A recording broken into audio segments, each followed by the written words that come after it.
इस बार ब्रिटिशर्स कह रहे हैं कि अच्छा बेटा ऐसा ही है ना, लड़ो युद्ध, हम तो अपनी जरूरत के हिसाब से आएंगे, जरूरत लगेगी आ जाएंगे आपके साथ युद्ध लड़ने के लिए, बाकी अपनी आत्मरक्षा में हम सक्षम हैं। और हां, अगर हमें जरूरत पड़ी, हमारे किसी दोस्त के ऊपर हमला हुआ तो हम उसकी रक्षा करेंगे। जैसे साइप्रस पर हमला हुआ तो ब्रिटेन ने साइप्रस के लिए अपने हेलीकॉप्टर रवाना कर दिए कि भाई तुम्हारे पास हमारा बेड़ा आ रहा है, तुम्हारी रक्षा करेगा। मतलब यह नहीं है कि आप आकर के हमारे, अगर इन्होंने मिडिल ईस्ट के देशों से टाई अप किया हुआ है कि तुम्हारी रक्षा करेंगे तो जरूरत पड़ी तो रक्षा करने पहुंच जाएंगे, लेकिन ट्रंप तुम हमला करने जा रहे हो, हम तुम्हारे साथ है, तुम्हारी सेना नहीं है हम। भाई साहब, यह स्टैंड अपने आप में अमेरिका के लिए बहुत बड़ा झटका है। इस झटके को अमेरिका आने वाले समय में जब कैलकुलेट करेगा कि कितना मुश्किल से अमेरिका महान बनने निकला था, वेस्ट के देशों को साथ लेकर एक एक करके उन देशों को छूटता गया, इससे बड़ी बेइज्जती करी भाई साहब इन्होंने। ये तो एकदम खिसियाए बैठे हैं पिछले 1.5 साल से। आपको याद होगा, मैं इनके कई सेशन आपको सामने ला चुका हूं। वर्ल्ड के लीडर्स की जब चर्चा होती है ना, तो मैक्रोन को हमेशा यह लगता है कि मेरी चर्चा क्यों नहीं हो रही है, और ये बेचारे अपने पुराने दिनों को याद करके बड़े फ्रस्ट्रेट होते हैं। फ्रांस, ब्रिटेन, ये वो देश है जिन्होंने दुनिया पर राज किया है। एक ब्रिटेन के सामने और फ्रांस के सामने अमेरिका कुछ नहीं हुआ करता था। ये तो सेकंड वर्ल्ड वॉर के बाद इन्होंने इतने झगड़े कर लिए कि कर्ज में चले गए, और इनको कर्ज देकर अमेरिका महान हो गया।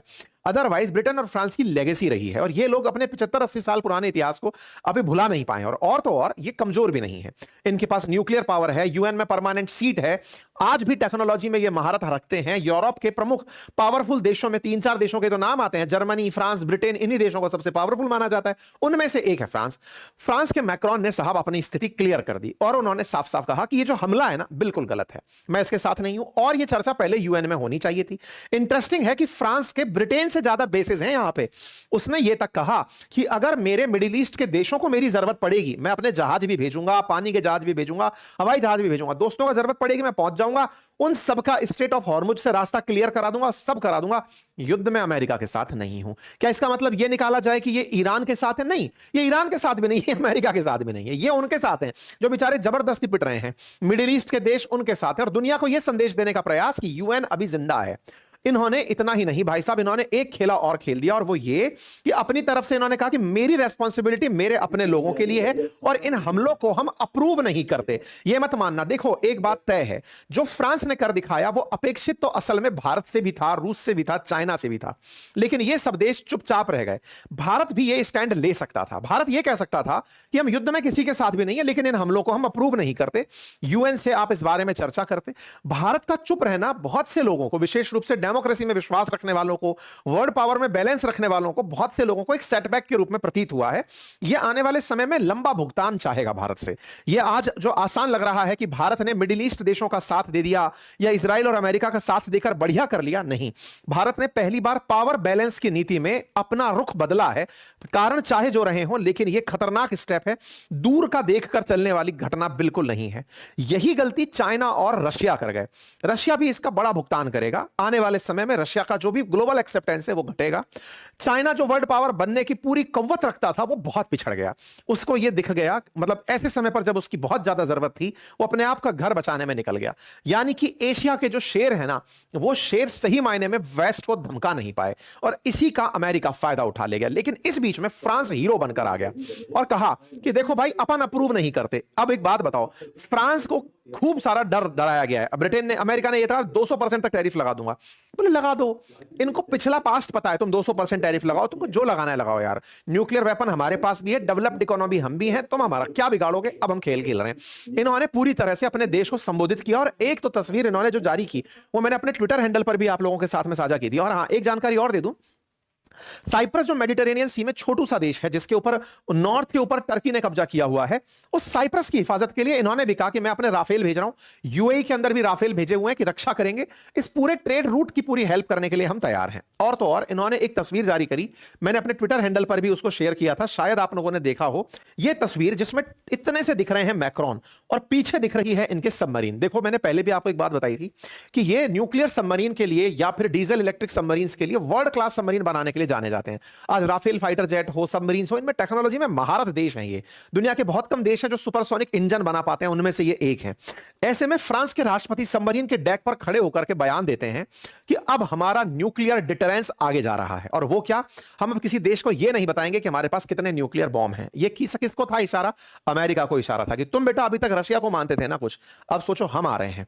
फ्रांस नहीं बताएगा किसी को किसके पास कितने वेपन है। अक्सर जब भी यूपीएससी स्टेट पीसीएस की तैयारी करने वाले विद्यार्थी वर्ल्ड वॉर को पढ़ते हैं या युद्ध पढ़ते हैं तो एक लाइन पढ़ते हैं, इसके प्रभाव बताओ। तो कहा जाता है कि जो लोग वेपन का यूज नहीं कर रहे होते वो भी रेस में डल जाते हैं, निशस्त्रीकरण पीछे छूट जाता है। सीधा सोचो, युद्ध कहां हो रहा है और फ्रांस कह रहा है मैं तो वेपन बढ़ाऊंगा अपने, और न्यूक्लियर वेपन इतने बढ़ाऊंगा कि किसी को बताऊंगा नहीं, और मेरे कोई भी साथ में अगर आना चाहे ना उनको भी मैं न्यूक्लियर वेपन दूंगा। अब भाई साहब इन्होंने कहा I have decided to increase the number of warhead of our arsenal to put an end to all speculations, we will no longer release figure on our nuclear arsenal unlike what may have been the case in the past। जो past में होता आया अब हम वो नहीं करेंगे, ऐसा इनकी एम्बेसी ने यूएस में अनाउंस मार दिया। above all as you will have understand I want the European to reclaim control of their own destiny। कि अगर तुमको लगता है कि तुम्हारे कारण हम यूरोपियन सुरक्षित हैं तो हम अपना इतिहास खुद रिक्लेम करेंगे, हमें अमेरिका तुम्हारी जरूरत नहीं है। Let us B strong, let us B unite, let us B free.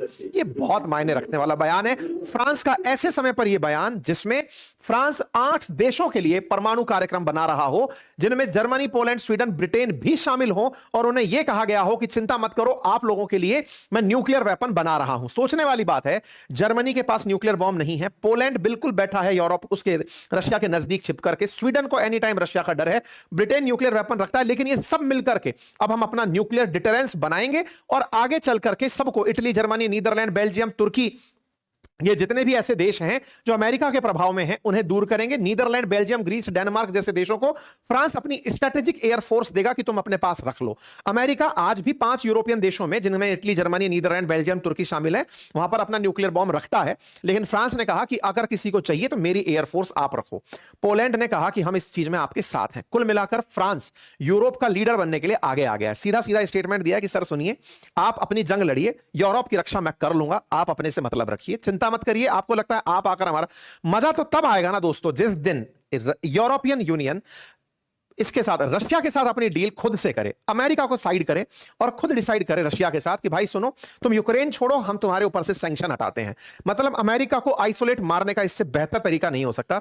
Europe Russia के साथ में अगर यह डील करने में कामयाब हो कि हम आपके साथ में Nord stream gas pipeline, LNG, तेल सब खरीदने को तैयार है, आप यूक्रेन के पीछे से हटो, आधा रास्ता आप चलो, आधा रास्ता हम आपके साथ चलते हैं, अमेरिका को किनारा करते हैं, ये 2 बिल्लियों के लड़ने में जो बंदर रोटी लेके भाग रहा है ना, इसको भगाते हैं। ये तो नेक्स्ट लेवल होगा। पर खैर, अमेरिका के किसी भी टैरिफ का डर अब फ्रांस को नहीं लग रहा है। यह बात अपने आप में दर्शाती है कि मैक्रोन अपनी इंसल्ट और अपनी ह्यूमिलिएशन से, जिसमें ट्रंप ने इनके पर्सनल मैसेजेस को पब्लिक कर दिया था, उससे बहुत ही खिसियाए हुए हैं। आपको याद होगा दावोस शिखर सम्मेलन में ट्रंप के आने से पहले मैक्रोन ही थे जिन्होंने ट्रंप के खिलाफ बयान देके पहले ही माहौल खड़ा कर दिया था कि भाई यूरोप डरने वाला नहीं है, ग्रीनलैंड मसले पर अमेरिका आंख ना दिखाए। और तब का दिन है और आज का दिन है। सोचो, दावोस की बात हो गई जनवरी 21 की, 1 महीने से ऊपर हो चुका है, ग्रीनलैंड अमेरिका के जवान पर नहीं आया। इन्होंने हवा निकाल दी अमेरिकी गिदड़ भभकियों की। तो इसका मतलब यूरोप के पास अभी ताकत तो बची है और उन ताकत ने इनके साथ मतलब प्रभाव भी दिखाया। इन सब के बीच में एक अंडरडॉग खेल गया भाई साहब, और वो था स्पेन। किसी ने चर्चा ही नहीं की थी, किसी ने सोचा ही नहीं था। भाई साहब, स्पेन ने जो कर दिखाया वो तो ट्रंप को एकदम झटका दे गया। हुआ ये कि स्पेन ने, जिनके पीएम है पेड्रो सेंचेज, इन्होंने तो भाई साहब मार्वलस काम कर दिया। क्या किया इन्होंने? साफ साफ कहा कि सरकारों का काम क्या होता है, सरकारें युद्ध नहीं करती हैं, सरकारें जनता की भलाई करती हैं। इन्होंने अपनी तरफ से कहा कि इसमें कहा Spain is against this disaster because we understand that government are here to improve people's life. जनता के जीवन को सुधारने के लिए सरकारें होती हैं, to provide solutions to problem, not to make people's life worse. And it is absolutely unacceptable that those leaders who are unable to fulfill that mission use the smoke of war to hide their failure। ओहो भाई साहब, गजब बेइज्जती मार दी इन्होंने। इन्होंने कहा कि जो लोगों की महत्वाकांक्षाएं पूरी नहीं कर पाते वो युद्ध लड़ने जाते हैं। Smoke war to hide their failure, अपनी नाकामयाबियों को युद्ध की आग में छुपा देते हैं। In the process fill the pocket of a few. बोले भाई साहब, ये पूरा खेला हमें युद्ध करके मत सिखाओ, हम मना करते हैं। किस बात की मना? असल में क्या है कि स्पेन पड़ गया यूरोप में। अमेरिकी जहाज उड़ते हुए स्पेन में रुक करके रिफ्यूलिंग चाहते थे कि हम यहां पर जहाज, फाइटर जेट रुकेंगे, तेल भराएंगे और फिर जाकर ईरान पर गोला बरसाने जाएंगे। इनने 15 अमेरिकी जहाजों को, फाइटर जेट्स को रुकने से मना कर दिया कि नहीं, मैं उतरने नहीं दूंगा और कहीं जाओ। यह बात अमेरिका को बहुत बुरी लगी। मतलब आप सोच के देखें कि यह ऐसी घटना है कि अमेरिकी जहाज पहले नाटो के एक देश के साथ टाई अप करके चल रहे हैं। आप सोचिए, नाटो का देश है स्पेन, ऐसे नहीं है, उन 32 देशों में से एक है, बहुत पुराना 1982 का साथी है, जिसने कसम खाई थी कि हम युद्ध में अमेरिका के साथ होंगे। वो मना कर देना, नहीं हो साथ में जा। और तो और इस बात पे ज्ञान तक दे रहे हैं कि ऐसे लोग जो युद्ध की धुआं में अपना कैरियर समझा रहे होते हैं, बचा रहे होते हैं, वो कुछ ही लोगों के फायदेमंद होते हैं, युद्ध लड़ने के लिए राजा नहीं होते। भाई साहब, इनको तारीफ मिलनी चाहिए। और इन्होंने ऐसे समय पर अमेरिका के सामने यह बयान दिया, इस बात से ट्रंप एकदम खिसिया गए। जब इन्हें सूचना दी गई, उस समय जर्मनी के जो चांसलर मर्ज हैं वो बैठे हुए थे ट्रंप के साथ। ये इन दिनों यात्रा पर ही निकले हुए हैं, कुछ दिन पहले भारत में आए थे, उससे पहले चाइना में गए थे, घूम ही घूम रहे हैं। ऐसे में इनके साथ में बैठे हुए ये पत्रकारों को तो कहीं संबोधित करना शुरू कर देते हैं। इनने भाई साहब गुस्से में आकर के कह दिया कि मैं स्पेन के साथ सभी तरह के ट्रेड बंद करता हूं। इनने कहा मैं दुखी तो यूके से भी हूं, लेकिन स्पेन के साथ सारे ट्रेड रोक देता हूं। और मर्ज वहीं बैठे हुए हैं, मर्ज गर्दन झुकाकर बैठे हुए हैं। मर्ज जब बाहर निकले, उनको एहसास कराया गया कि भूल गए क्या, आप यूरोपियन यूनियन में हो। नाटो नहीं, यूरोपियन यूनियन के भी हिस्से, और यूरोपियन यूनियन का स्पेन हिस्सा है। अगर उसके साथ ट्रेड छोड़ा गया तो फिर आप भी सोच लो, तैयार हो जाओ, सब लोग एक होकर के उसको ट्रेड का झटका देंगे। स्पेन के साथ ट्रेड बैन नहीं हो सकता। मर्ज के सामने ट्रंप जो बोलते रहे कि मैं स्पेन के साथ सारा वो हटा रहा हूं, भाई साहब ट्रंप को झटका तो उस समय लगा जब बाहर निकलकर मर्ज ने बयान ये दे दिया कि Spain is a member of European Union, there is no way to treat Spain particularly poorly now, if so we will all come to a common result and that also include Spain. He primarily tied the criticism to the NATO contribution, but that has nothing to do with our European effort for an agreement, a trade agreement. बोले trade का जलता हमको झंझट मत दो, हम सब एक हो जाएंगे और एक होकर के तुम्हारे ऊपर फिर से तुम जो ट्रेड के ऊपर बैरियर लगाओगे हम तुम्हारे ऊपर लगा देंगे।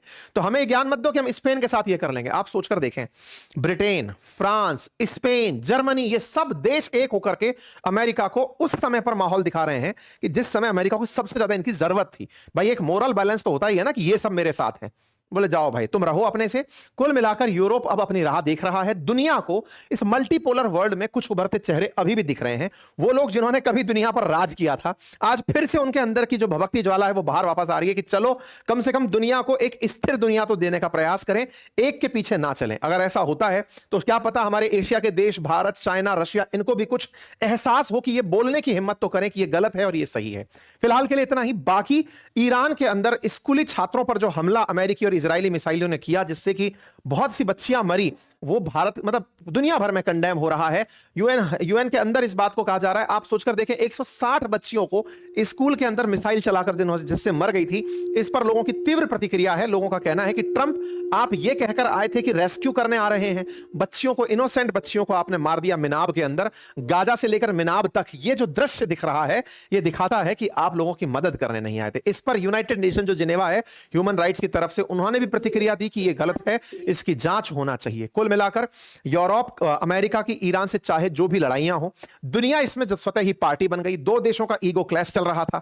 दुनिया में बहुत से देश ऐसे थे जिन्हें ईरान से दिक्कत नहीं थी। दुनिया में बहुत से देश ऐसे थे जिन्हें अमेरिका से भी या इजराइल से भी दिक्कत नहीं थी, लेकिन जबरन वो सब इसके पार्टी बन गए। सवाल यह है कि क्या विश्व युद्ध तो शुरू नहीं हो गया है? ऐसा क्यों? क्योंकि जब आप पर प्रभाव पड़ने लगे, आज ईरान पर हमला होता है, स्ट्रेट ऑफ हॉर्मुज रुक जाती है, भारतीय बाजार गिर जाता है, डॉलर के सामने रुपया पस्त हो जाता है, ट्रेड पूरी तरह लटक जाता है। ये सारी चिंताएं मजाक हैं क्या? आपको क्या लगता है? कमेंट बॉक्स में जरूर बताइए। चैनल पर नए हैं तो सब्सक्राइब कर लीजिए, और हां, होली के अवसर पर जो ऑफर चल रहे हैं उनका लाभ ले लीजिए। सीखिए इन वीडियोस को बनाना हमारी क्लास में, लिंक कमेंट बॉक्स में पिन है, और भी हमारे कोर्सेज पर आप ऑफर का लाभ ले सकते हैं। थैंक यू सो मच, अपना ख्याल रखें।